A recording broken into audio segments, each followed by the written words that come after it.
పైన ఏదైనా ప్రాబ్లమా? ఆర్గ్యూ చేస్తూ ఉన్నారేంటి? అదేం లేదు భరత్, అది వేరే మ్యాటర్. నువ్వు పోనీ. సరే ఓకే. సార్ సార్ మిమ్మల్ని లోపలికి పిలుస్తున్నారు.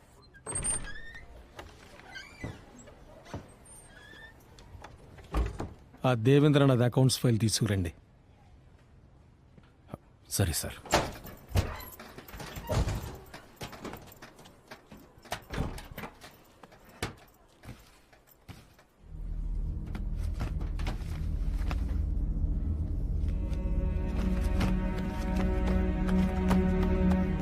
ఏంటన్నా ఏమైంది? ఏం వెతుకుతున్నారు?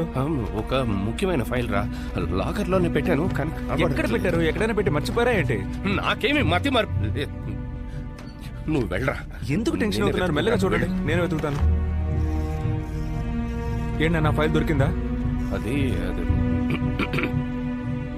నాకు తలనొప్పిగా ఉంది, ఇంటికి వెళుతున్నా.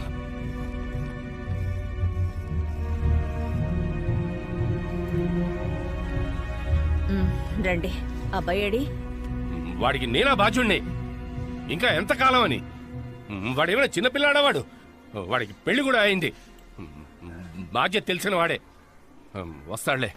ఈ ఫైలు జాగ్రత్త ఎక్కడైనా పెట్టు, మర్చిపోతావు. మర్చిపోకు.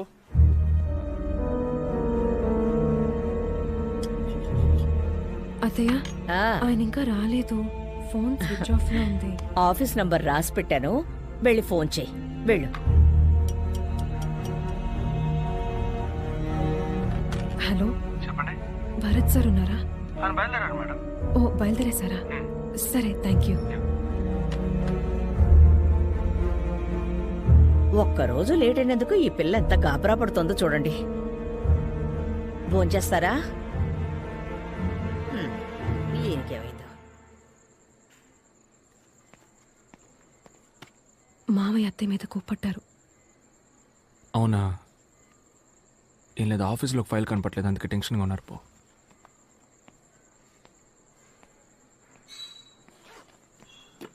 ఏంటి నాన్న నీ మీద కోపడ్డారంట?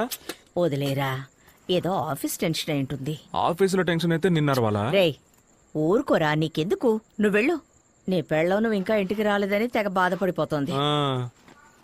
ఒక్కటి ఇచ్చానంటే వెళ్ళు వెళ్ళు. వెళ్తాంలే. పంజుడు పంజుడు.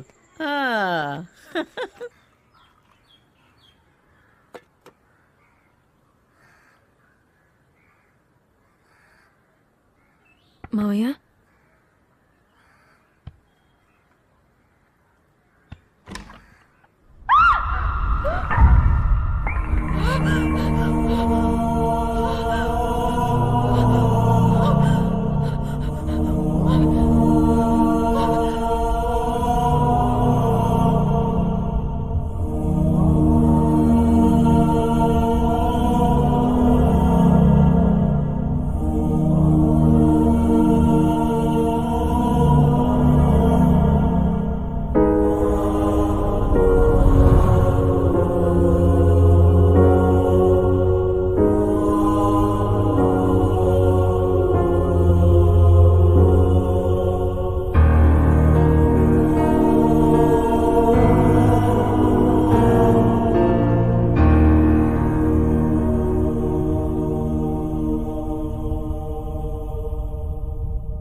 పోయిన వారం కూడా ఇంటికొచ్చాడు. ఎక్కడో పెట్టి మర్చిపోయానని నాతో అన్నాడు. డబ్బులేం కాదమ్మా, ఫైల్ ఎక్కడో పెట్టి మర్చిపోయారట. ఆయన దొంగతనం చేశారని చెప్తున్నారు. ఏమండి? ఏంటమ్మా? కళ్ళు తిరుగుతున్నాయి. కళ్ళు తిరుగుతున్నాయండి. కాసేపు పడుకో.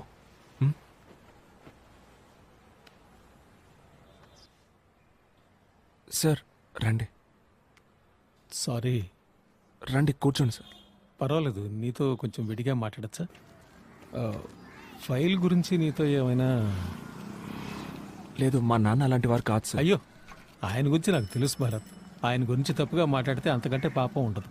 బట్ అడగడం ఎంతైనా నా బాధ్యత. ఆయన బ్యాగ్ ఏదైనా తీసుకొచ్చారా? బ్యాగ్ ఏం బ్యాగ్ సార్? డబ్బు ఏమైనా తీసుకొచ్చారా అని నా లేదు సార్, మీరు ఆయన ఫైల్ అమ్మేసి డబ్బు తెచ్చుకున్నారా అని అడుగుతున్నారు అంతేగా. కాదు భరత్, అడిగానంతే. ఆయన ఈ ఫైల్ పోగొట్టినందువల్ల ఈ పెన్షన్ ప్రావిడెంట్ ఫండ్ ఏమీ రావు. నిన్ను ఉద్యోగంలోంచి తీసేయాల్సి వచ్చింది. తెలిసింది సార్. I'm sorry Bharat. నీకేదైనా సాయం కావాలంటే నన్ను అడుగు. సరే sir, thanks. Take care Bharat.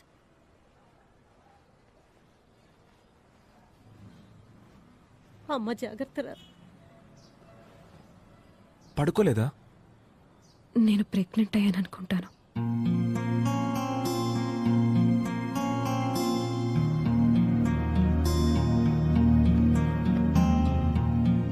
Suicide ఇల్లుని అందరూ అదోలా మాట్లాడుకుంటున్నారు. అంతేకాకుండా ఫైల్ దొంగిలించారు అది ఇదని న్యూస్ లో వచ్చింది. ఇరుగు పొరుగు వాళ్ళంతా అదోలా మాట్లాడుకుంటున్నారమ్మా. అందుకే మీరు ఓ వారం రోజుల్లో ఇల్లు ఖాళీ చేస్తే బాగుంటుంది. ఏమయ్యా, సడన్ గా ఖాళీ చేయమంటే ఎక్కడికి వెళ్ళాలయ్యా? మేము భరత్, సరిగ్గానే అద్దిస్తున్నాగా. వద్దయ్యా, నేను కూడా ఇక మెదట ఈ ఇంట్లో ఉండలేను. సరే.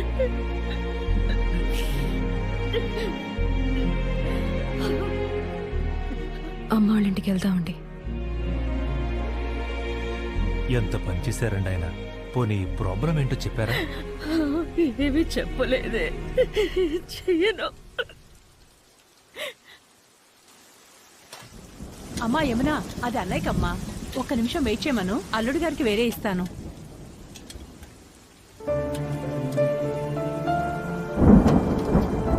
మనం ఇంకోంటికి వెళ్ళిపోదామండి. ఇవాళ్ళే.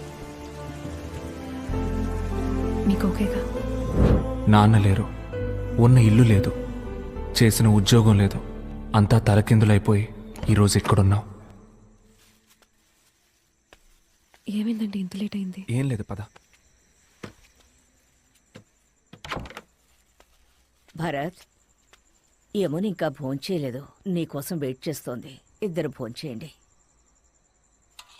ఎందుకు ఇంతసేపు భోజనం చేయకుండా ఉన్నావు? నువ్వు ప్రెగ్నెంట్ వన్ నీకు ఎవరైనా గుర్తు చేస్తూ ఉండాలా?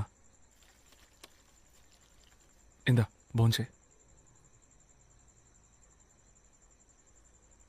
ఏంటి?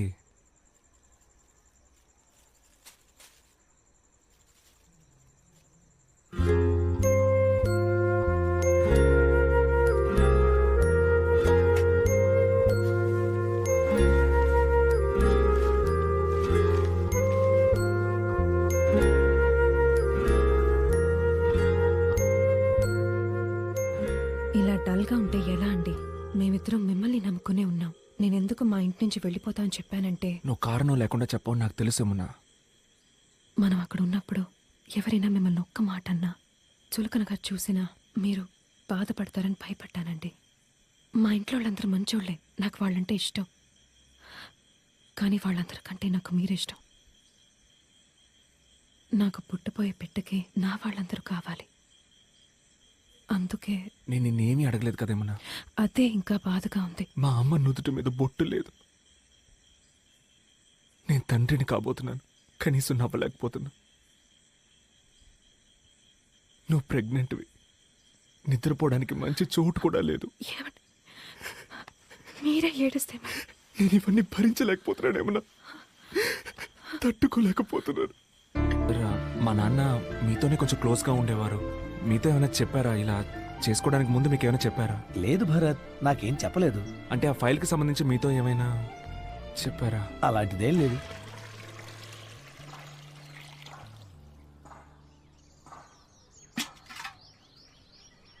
ఏమండి పెట్ట కదులుతోందండి, ముట్టుకొని చూడండి.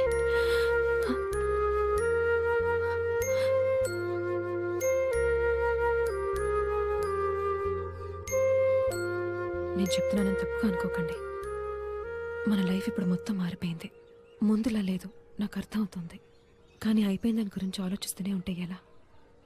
మన చుట్టూ జరిగే చిన్న చిన్న సంతోషాలని మిస్ అయిపోకూడదు కదండి. మా నాన్న ఈ పని ఎందుకు చేశారో నేను తెలుసుకోలేకపోయాను. అసలు ఏం జరిగిందో తెలుసుకోవడానికి ఎంతోమందిని అడిగాను. ఆయన 25 ఏళ్ళు పనిచేసిన ఆఫీస్, ఈ లోకం ఆయన ఒక దొంగ అనడం విని నా పాటికి నేను నా లైఫ్ చూసుకోలేకపోతున్నానేమన్నా. నా చుట్టూ జరిగే చిన్న చిన్న సంతోషాలను నేను పట్టించుకోలేకపోతున్నా. నీ మనసు బాధపడేలా ప్రవర్తించుంటే నన్ను క్షమించు. లేదండి, నేనా మాట. లేదు, పర్లేదు.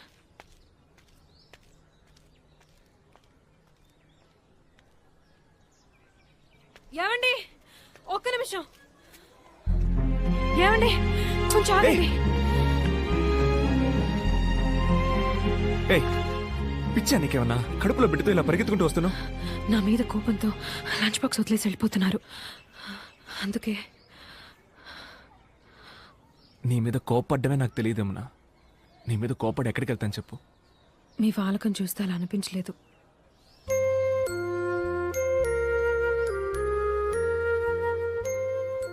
నా చిన్న చిన్న సంతోషాలు మొత్తం నువ్వే ఏమన్నా.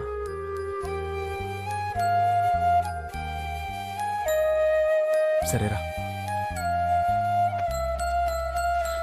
ఏమంటే ఏం చేస్తున్నారు మీరు? ఇంట్లో దింపేస్తాను. చూసే వాళ్ళందరూ ఏమనుకుంటారు? ఏ, నా పెళ్ళానే ఎత్తుకెళ్ళేది?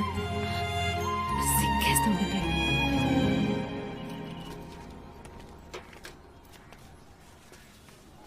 భరత్, సార్ నీతో కొంచెం విడిగా మాట్లాడాలి. నువ్వు ఆఫీస్కి వచ్చి అడిగినప్పుడు చెప్పలేని పరిస్థితి, అందుకే ఇక్కడికి వచ్చాను. నాకు తెలిసింది చెప్తాను. మీ నాన్నగారు ఆ ఫైల్ ఏం చేశారో నాకు తెలియదు, కానీ ఆఫీసర్ ఆయనకి ఏదో ఇచ్చినట్టు దాన్ని ఎక్కడో పెట్టి మర్చిపోయినట్టు నాకు చెప్పారు. ఏంటి రాఘవా, ఎందుకు డల్లుగా ఉన్నావు? సారు, డబ్బులు ఎక్కడో పెట్టాను. ఏంటి డబ్బా? ఏం డబ్బు? అయ్యో, అదేం లేదే, నేనేదో అవుతున్నాను.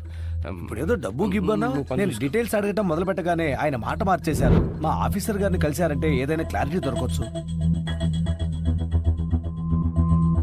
ఆయన బ్యాగ్ ఏదైనా తీసుకొచ్చారా? డబ్బు ఏమైనా తీసుకొచ్చారా అని నా ఉద్దేశం.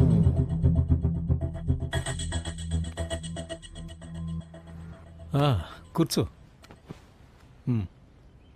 చెప్పు భరత్. సార్, సార్ మీరు మా నాన్నకి డబ్బు ఏమైనా ఇచ్చుంచారా సార్? ఆయన దాన్ని మర్చిపోయి పోగొట్టారా? చెప్పండి సార్, నేను ఎవరితోనూ ఏమీ చెప్పను సార్. దయచేసి మీకు ఏమైనా తెలిస్తే చెప్పండి సార్. 5 కోట్లు. 5 కోట్ల? 5 కోట్లే. అది లేకపోతే ఇంకోటి కట్టండి అయ్యా, తొందరగా. హలో రాఘవ, మీరు ఒకసారి మా ఇంటికి రాగలరా? ఇప్పుడే. మీ ఇంటికే కదా సార్? అవునండి. ఒక హాఫ్ అన్ అవర్లో రావచ్చా సార్? సార్, నాకు మీరు హెల్ప్ చేయాలి. చెప్పండి సార్. ఈ బ్యాగ్ కొన్ని రోజులు మీ దగ్గర ఉంచండి. ఓ అలాగే సార్. ఈ బ్యాగ్లో 5 CR ఉంది. నేను అడిగినప్పుడు ఇస్తే చాలు. సార్, 5 కోట్ల రూపాయలు ఇంత మొత్తం నా దగ్గర? అర్థమవుతోంది, మీరు న్యాయంగానే ఉంటారు, కానీ మీలా నేను ఉండలేను. మీకు ఇది సెట్ అవ్వదు. కానీ రేపు మా ఇంటికి CBI రైడ్ వస్తున్నట్టు ఇన్ఫర్మేషన్ వచ్చింది. ఈ టైంలో నేను ఎవరిని నమ్మలేని పరిస్థితి. నేను అడిగినప్పుడు ఇస్తే చాలు. అది కాదు సార్. ప్లీజ్ రాఘవ, మీరు ఈ సాయం చేయకపోతే నన్ను జైల్లో పెడతారు. నా పరువు మర్యాద అన్నీ పోతాయి. నా భార్య బిడ్డలు వీధిన పడాల్సి వస్తుంది.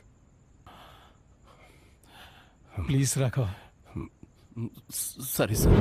6 నెలల తర్వాత డబ్బు అడిగితే డబ్బేది? సార్, అది మరి అదే ఏంటి రాఘవ? డబ్బు అది ఎక్కడ పెట్టానో తెలియట్లేదు సార్. ఏంటి?